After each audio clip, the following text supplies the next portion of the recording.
지난 1월에 제가 우리 지방에서 교육자들과 함께 터키, 그리스, 이제 요즘은 터키를 튀르키예라고 합니다만은 튀르키예, 그리스 성지를 다녀왔어요.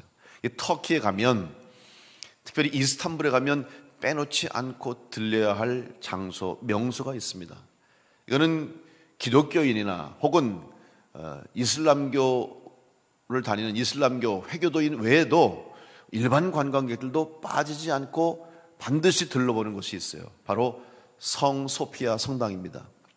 이 성당은 현존하는 최고의 비잔틴 건축물로 유명합니다. 황제 유스티아누스가 532년부터 537년에 걸쳐서 세운 교회입니다. 특별히 이 성당을 보면 한번 사진을 좀 띄워주세요. 얼마나 멋있습니까? 지금 특별히 그 중앙 위쪽에 돔이 있습니다. 이 돔이 지름이 33m, 높이가 56m입니다. 그리고 이 돔과 또한 아치 기술을 통해서 새로운 형식의 비잔틴 건축물로 유명한 곳이죠. 특별히 그 안에 들어가 보면 저 안에 모든 성전 내부가 아름다운 성화로 그려져 있어요. 이제 모자이크나 또 성화를 통해서 예수 그리스도에 대한 성화, 그리고 하나님에 대한 성경 말씀을 다 이렇게 그려놨어요. 그 내부 사진을 한번 보여주시면 저렇게 아주 지금 사실 되게 오래돼서 저 색깔들이 다 변색이 되고 탈색이 되고 그래서 지금 저렇습니다만은 저 당시에 상상해 보면 얼마나 웅장하고 화려했는지를 충분히 우리가 짐작할 수 있죠. 지금 저곳에 이렇게 성전을 지은 지 오랜 세월이 지났음에도 많은 사람들이 저곳을 방문합니다. 그런데 이 성전은 1453년도까지 이제 기독교의 성전으로서의 예배를 드렸음에도 불구하고 1453년 오스만 투르크 제국이 이스탄불을 점령하면서 모스크 또 해교 사원으로 사용되었습니다. 그러다가 1934년 이제 터키의 위대한 국부요 또 왕정을 폐지하고 공화정을 만든 아타투르크라 하는 이제 대통령이 친서방주의 정책 또 친유럽 정책을 펴면서 더 이상 모스크로 회당으로 종교 행사를 하지 말고 이제 박물관으로 변경을 시켜서 거기에 사람들이 방문하고 관광객들이 들어오게 했어요. 어찌 보면 더 이상 이슬람교의 회당으로서의 기능을 막은 거죠. 왜냐하면 그가 정책을 친유럽으로 앞으로 유럽에 속하는 꿈을 가졌기 때문에 그래요. 그러다가 지난 2020년에 다시 정부 정책이 바뀌고 정권이 또 바뀌면서 다시 그것을 모스크로 전환해서 이제는 거기서 회교도들이 예배하는 회당으로 또 지금 바꿔놨어요. 그런데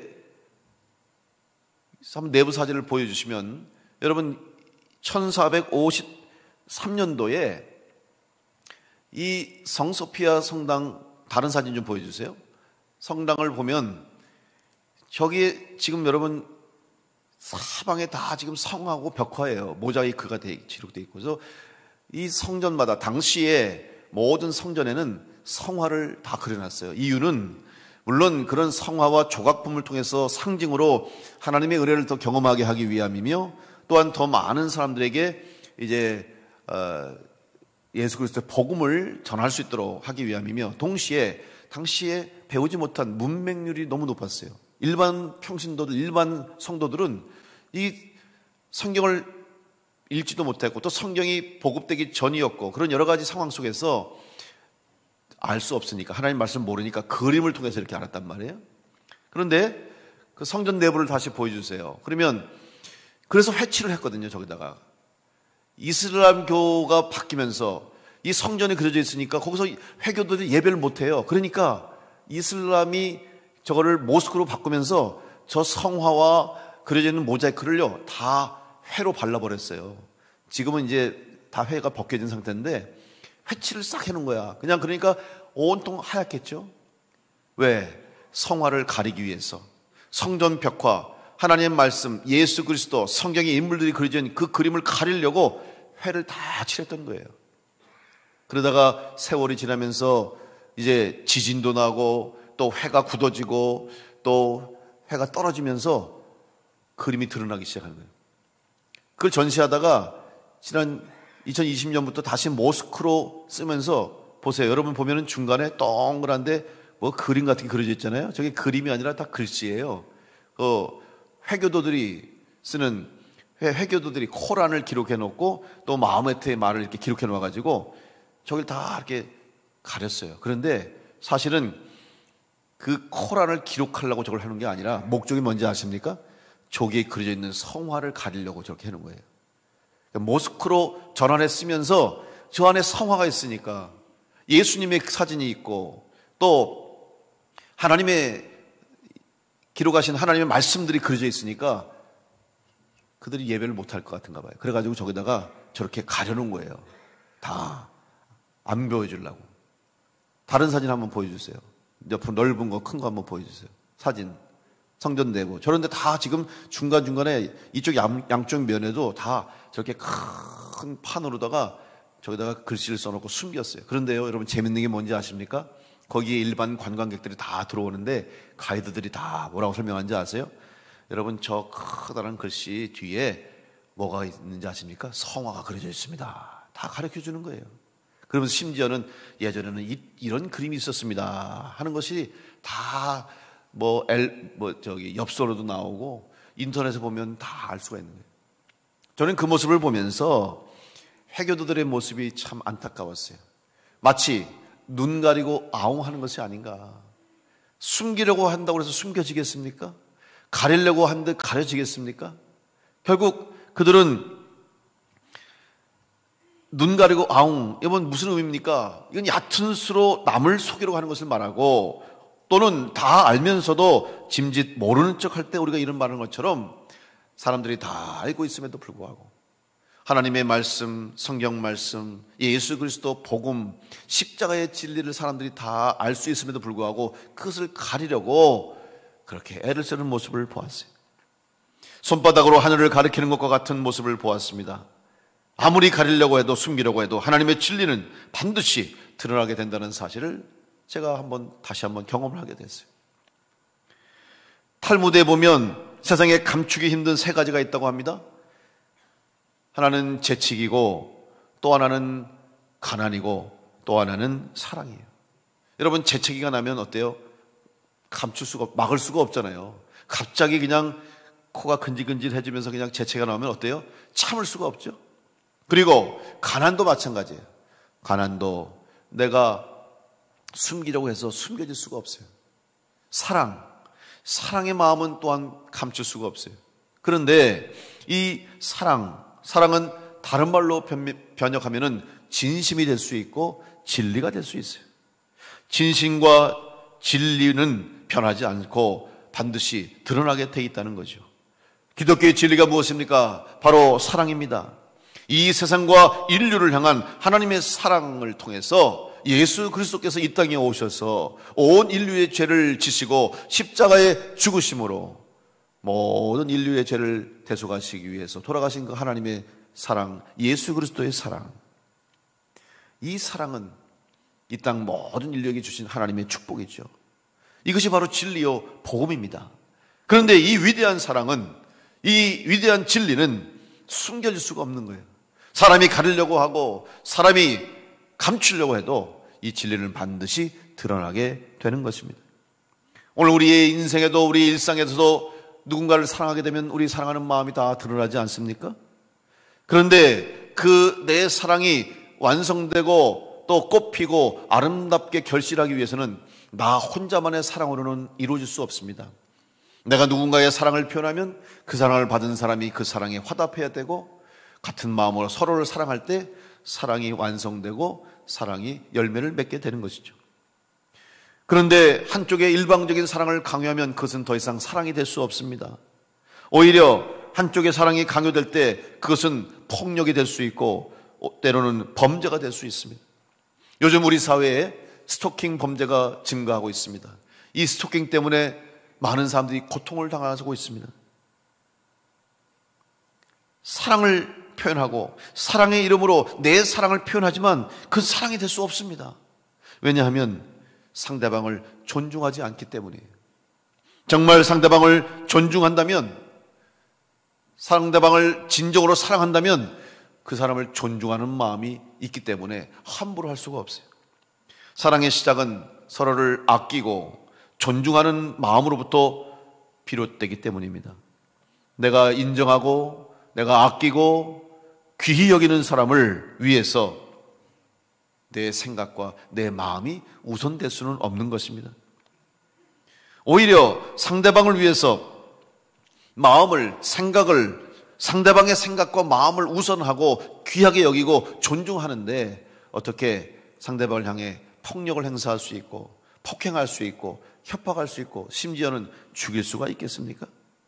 그것은 사랑이 아닙니다. 자기 만족을 위한 도구요, 자기만을 위한 이기적인 행동에 불과한 것입니다. 사랑하는 사람들에게 과연 나는 어떤 사랑을 표현하고 있는가? 한번 우리의 삶 속에서 내가 사랑한다고 말하면서 하고 있는 행동들이나 내가 사랑한다고 말하고 있는 표현들과 내 삶의 방식들이 혹시 상대방에게, 다른 사람에게는 사랑이 아니라 때로는 불편함과 때로는 고통으로 다가오고 있지는 않은지 한번 생각해 보아야 할 것입니다. 사랑하는 사람들에게 나의 욕망과 필요들만을 요구하고 있지는 않는지, 특별히 자녀들을 향한 사랑, 가족들을 향한 사랑 속에 보면 나의 좌절된 사랑을 무익하게 호소할 때가 있습니다. 자녀들에게는 나의 포기했던 꿈들, 나의 쓰러진 열망들을 자녀들을 통해서 자녀의 미래에 투사함으로써 자녀들의 인격을 파괴하고 때로는 자녀들의 꿈을 깨버리는 행동을 하고 있지는 않은지, 우리 부모들은 한번 자녀들을 향한 사랑을 곰곰이 생각해 보아야 합니다. 한병철 씨의 에로스의 종말에서 언급하고 있는 것처럼 소유와 지배의 동기로부터 시작된 불행한 사랑, 나는 사랑한다고 고백했지만, 나는 사랑한다고 행동했지만, 나는 사랑하기 때문에 표현했지만 그것이 상대방에게는 오히려 고통이 될 수 있다는 사실이죠. 우리는 이것을 신앙적 관점에서 한번 생각해 보아야 합니다.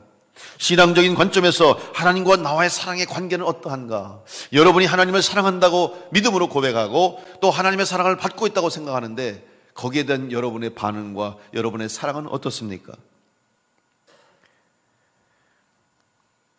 마치 하나님을 향해서 우리가 때로는 영적 스토킹을 하고 있는 것은 아닌지, 하나님을 향해서 일방적이고 때로는 이기적이고 내 꿈과 내 목표와 목적을 이루기 위해서 하나님 앞에 폭력적인 기도가 되지는 않는지, 내가 원하는 간구가 일방적인 나의 욕심을 채우기 위한 하나님 앞에 떼쓰는 것이 아닌지를 생각하며 우리의 신앙이 미성숙한 신앙의 모습을 갖고 있는지를 돌아봐야 할 것입니다. 마치 어린아이들이 자기의 것을 얻기 위해서, 구하기 위해서 엄마 아빠 앞에서 떼를 쓰고 소리를 치고 울며 자기의 것을 달라고 외치는 미성숙한 어린아이의 모습을 우리의 신앙 속에 품고 있지는 않은지, 한번 우리는 하나님과의 사랑의 관계 속에서 내 신앙과 내 믿음을 심각하게 고민해 보아야 할 것입니다. 이 세상과 세상의 사람들은 하나님의 사랑을 숨기려 합니다. 하나님의 사랑을 부정하려고 합니다. 마치 태양을 손으로 가리듯이 아무리 아니라고 해도 모른 채 그들은 하나님을 향해서 거부 반응을 보이고 있어요. 그러나 그들이 아무리 아니라고, 그렇지 않다고 거부하고 거절한다 할지라도 하나님의 사랑은 지금도 변함없이 이 세상을 향해서, 또 심지어 하나님을 부정하고 하나님을 욕하고 하나님을 원망하는 사람, 불신자까지에게도 하나님은 지금도 끊임없이 사랑을 베풀고 계시고 사랑의 마음을 품고 계심을 우리는 기억하면서 그들에게 하나님의 사랑이 전달될 수 있도록, 또 그들이 하나님의 온전한 사랑을 받고 새로운 인생으로 다시 살아날 수 있도록 돕는 일을 우리 교회가 해야 할 줄로 믿습니다. 그것이 바로 교회가 이 땅에 필요한 이유입니다. 그것이 교회의 존재의 목적이 되는 것이고 성도의 사명이 되는 것입니다. 그리스도인으로 살아가는 것이 바로 그 하나님 마음을 품고 예수님 마음을 품고 그 일을 감당하는 것입니다. 그것이 전도고 그것이 선교입니다. 그러기 위해서는 우리가 먼저 하나님과의 사랑의 관계가 온전하고 또 하나님과의 사랑의 관계가 바르게 이루어질 때 우리는 그 사명을 감당해야 할 수 있습니다. 다시 말하면 하나님과 더 깊은 사랑에 빠져야 합니다. 내가 경험해보지 못한 사랑, 내가 하고 있지 않은 사랑을 다른 누구에게 어떻게 말할 수 있겠습니까? 그리고 누구에게 그 사랑을 어떻게 전할 수 있겠습니까? 내가 사랑해야지. 내가 그 사랑을 알고 깨닫고 확신해야 그 사랑을 고백해 주지 않겠습니까? 그리스도인으로 산다고 하는 것은 바로 하나님의 사랑 안에서 하나님의 사랑을 받고 있는 자로 살아가고 있다는 것을 증거하는 것이 바로 그리스도인의 삶입니다. 하나님을 사랑하는 사람으로, 예수 그리스도를 사랑하는 사람으로, 또 그 사랑을 받는 자로서 우리는 살아갈 때 이 사랑의 모습을 다른 누군가에게 증거하고 또 자연스럽게 드러낼 수가 있습니다. 아무리 숨기려고 해도 숨겨지지 않는 사랑의 증거들이 여러분의 삶과 여러분의 언행심사, 말과 행동, 생각, 여러분의 일들을 통해서 이 땅에 사랑의 증거들이 나타나게 되는 것입니다. 사도 바울은 고린도전서 13장 1절로 3절에서 이렇게 고백합니다. 내가 사람의 방언과 천사의 말을 할지라도 사랑이 없으면 소리나는 구리와 울리는 꽹과리가 되고, 내가 예언하는 능력이 있어 모든 비밀과 모든 지식을 알고 또 산을 옮길 만한 모든 믿음이 있을지라도 사랑이 없으면 내가 아무것도 아니요, 내가 내게 있는 모든 것으로 구제하고 또 내 몸을 불살하게 내줄지라도 사랑이 없으면 내게 아무 유익이 없느니라. 여러분, 고린도 교회에 이 편지를 보냈어요. 근데 여러분, 고린도가 어떤 곳입니까? 고린도에 가보면요, 얼마나 그 당시 사람들이 문란하게 살았는지 몰라요. 특별히 고린도뿐만 아니라 에베소, 빌립보, 그 당시에 다 로마가 다스렸던 시대였습니다. 지금 신약 시대가. 이 로마 제국이 얼마나 위대한 나라인지 이곳에 도시를 건설하면서 작은 로마라고 불릴 정도로 로마에서 누릴 수 있는 모든 건물, 문화, 환경 상황들을 그대로 갖다 옮겨놨어요.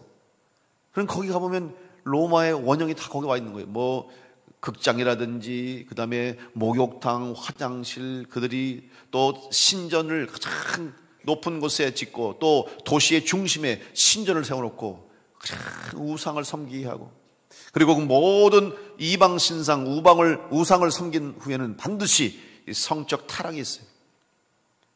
그 온 도시가 다 쾌락에 빠져 있어요. 지금 가봐도 말이죠, 그 당시에 어떻게 이렇게 건물을 짓고 어떻게 그 당시에 이렇게 살았는지 정말 지금도 그 힘든 정도로 그렇게 발달하고 그렇게 발전했던 도시였어요. 그런데 타락했어요. 왜? 목적이 뭐냐? 인간의 쾌락과 인간의 또 즐거움과 인간의 삶, 인간 중심의 삶을 사니까 결과는 타락하면서 멸망할 수밖에 없었던 거예요.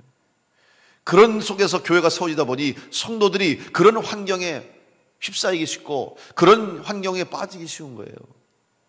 여러분, 여신, 그 당시에 여자 그 신들이 있는데 풍요의 신, 뭐 다산의 신이라고 그래가지고 그 신상들을 세워놓고 말이죠, 절하고 섬기고, 그리고 그 제단에서 다 그냥 아주 성적으로 타락한 일들을 한 거예요. 그게 다 제사의 일부라는 거죠. 예배의 일부라는 거죠.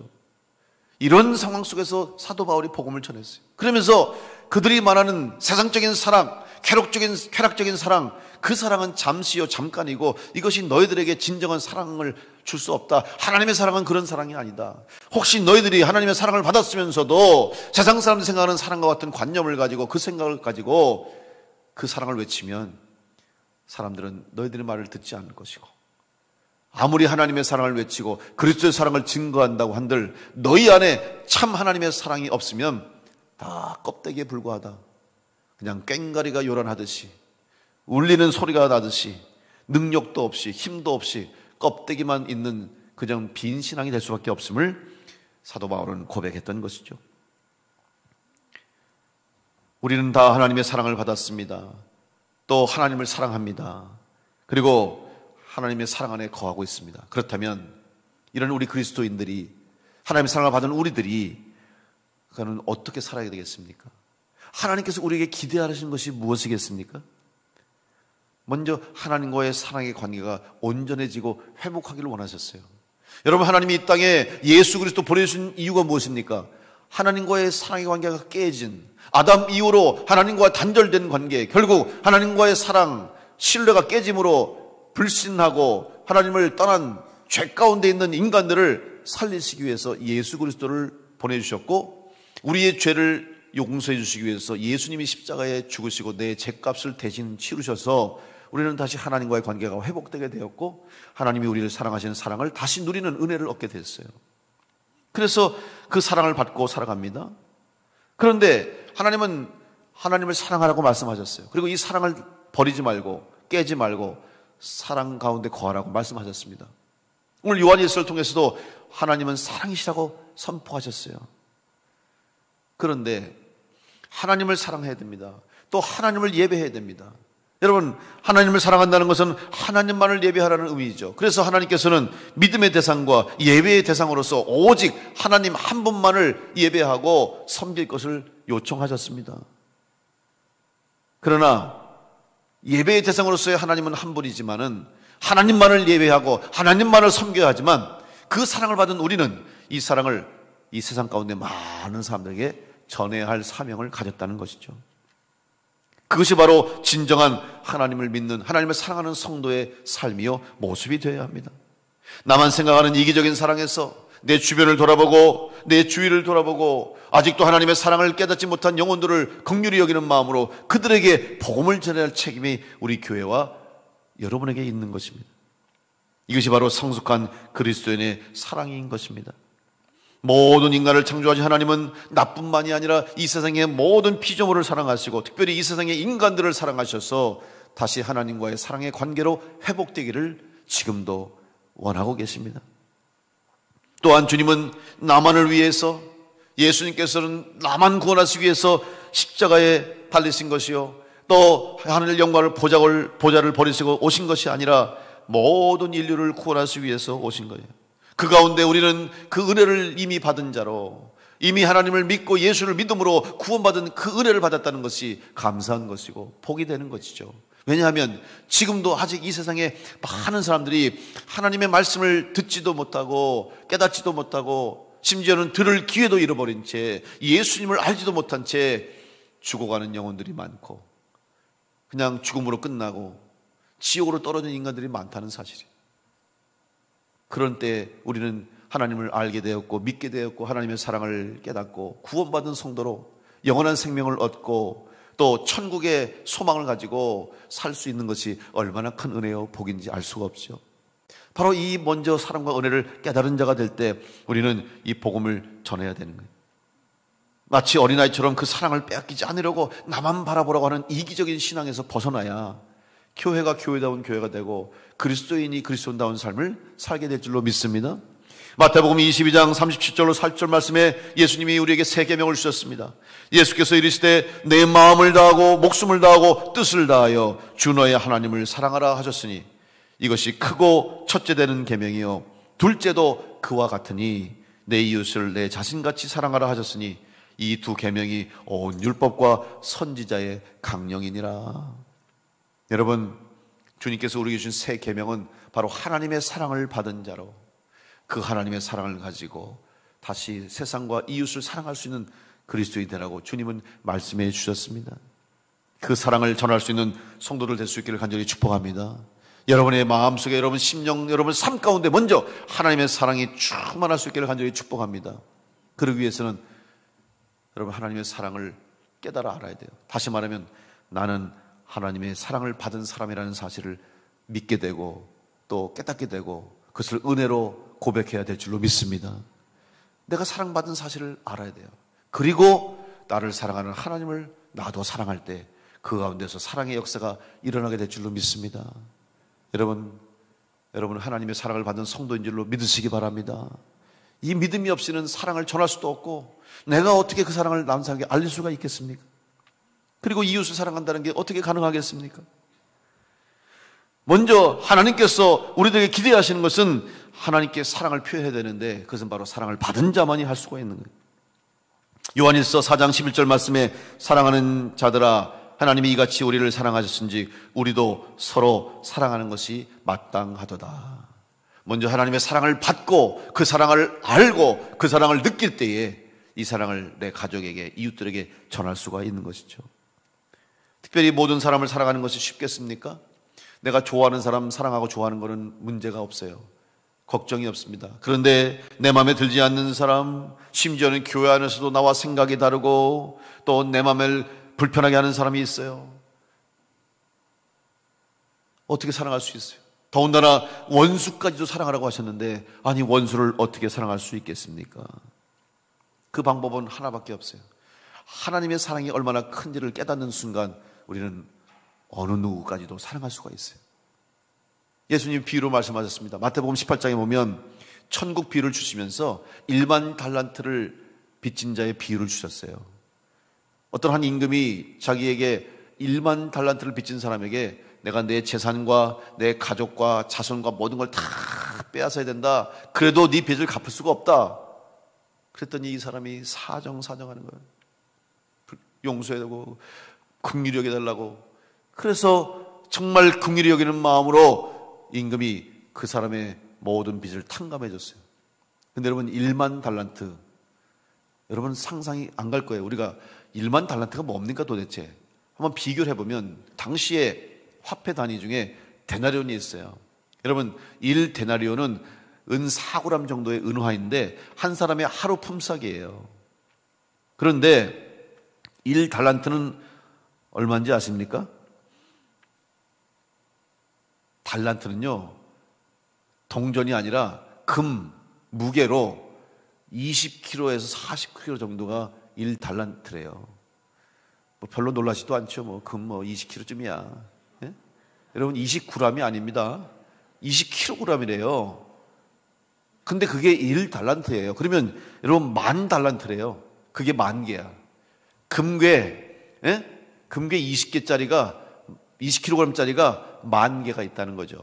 그러면 이걸 한번 굳이 우리가 좀 쉽게 이해하려고 요즘 돈으로 시세로 한번 환산해 보면 정확하지는 않습니다만은 금 한 1만 달란트가 1달란트가 600데나리온을 계산해 보면 6,000데나리온이거든요. 그럼 계산해 보면 이게 한 17년, 16년 동안 평생 일해서 모을 돈이라는 거죠. 그러면 대략 요즘 평균 시세로 계산해 보면 7억에서 많게는 10억 정도 된다는 거예요. 그럼 여러분 누군가가 여러분이 누군가의 빚을 졌는데 10억을 빚졌어요. 여러분이 지금 10억을 빚졌는데 내가 당신 10억 받겠습니다. 그냥 탕감해 주겠습니다. 그럼 여러분 기분이 어떨까요? 진짜 그렇게 해주지 그러겠어요? 어이구 어떻게 그 돈을 나한테 10억을 탕감해줘요. 내가 일생토록 당신 위해서 내가 충성하겠습니다. 너무 고마워요. 절대로 잊지 않겠습니다. 내가 죽을 때까지 잊지 않겠습니다. 얼마나 감사하겠어요. 평생 정말 잊지 않을 거 아니에요. 10억을 탕감해줬는데 그런데 그 사람이 지금 10억을 탕감받고 참 기분 좋아서 오는데 저쪽에 보니까 한 친구가 오는데 옛날에 나한테 100데나리온을 빚진 친구가 있어요. 야, 저놈 나쁜 놈, 너 아직도 안 갚았어? 내가 너 고소할 거야. 고발해가지고 감옥에 쳐넣었어요. 이 이야기를 들은 임금이 어떻게 생각했어요? 당장 갔다가 그럼 도로가 가더라고요. 왜 그런지 아십니까? 왜 그랬을까요? 그 사람이 왜 자기는 10,000달란트를 탕감받았으면서 100데나리온 자기한테 빚진 사람을 왜 용서하지 않았을까요? 자기가 받은 은혜가 자기가 탕감된 그 은혜를 잊어버렸기 때문에 그래요. 마찬가지예요. 오늘 우리가 왜 이웃을 사랑하지 못합니까? 왜 나와 불편한 사람, 나와의 힘든 관계에 있는 사람들을 우리가 왜 이해하지 못하고 용서하지 못할까요? 그것은 바로 우리가 하나님께로부터 받은 은혜를 우리가 온전히 깨닫지 못하기 때문입니다. 여러분, 주님께서 내 이웃을 사랑하라고 말씀하셨는데 내 이웃을 내 몸같이 사랑할 수 있는 방법은 하나밖에 없어요. 하나님의 사랑이 얼마나 큰지. 그 사랑은 바로 당신의 생명까지 내준 사랑인 줄로 믿습니다. 여러분을 살리시기 위해서 예수 그리스도를 죽이시기까지 하면서 여러분을 살리신 그 사랑을 기억하면 우리는 세상에 다 모든 사람을 사랑할 수 있는 은혜를 얻게 될 줄로 믿습니다. 고린도 요한일서 4장 9절 말씀에 하나님의 사랑이 우리에게 이렇게 나타난 바 되었으니 하나님이 자기의 독생자를 세상에 보내심은 그로 말미암아 우리를 살리려 하심이라. 여러분을 살리시기 위해서 하나님이 여러분을 사랑하시고 우리를 사랑하셨다는 사실을 기억하시고 그 사랑을 받은 우리들이 다시 한번 세상을 사랑하고 또한 영혼을 사랑하며 죽어가는 영혼을 살릴 수 있는 일에 힘쓰임받는 복된 성도와 교회가 되기를 간절히 축원합니다. 숨길 수 없는 하나님의 사랑, 크신 하나님의 사랑, 그 사랑이 영원토록 우리와 함께 하심 믿고 변치 않는 사랑을 주신 하나님께 감사하며 그 사랑받은 자로 주신 사랑, 받은 사랑 기억하고 주변과 이웃들 세상 속에서 하나님의 사랑을 전할 수 있는 복된 성도와 교회가 되시기를 간절히 축원합니다. 기도하겠습니다.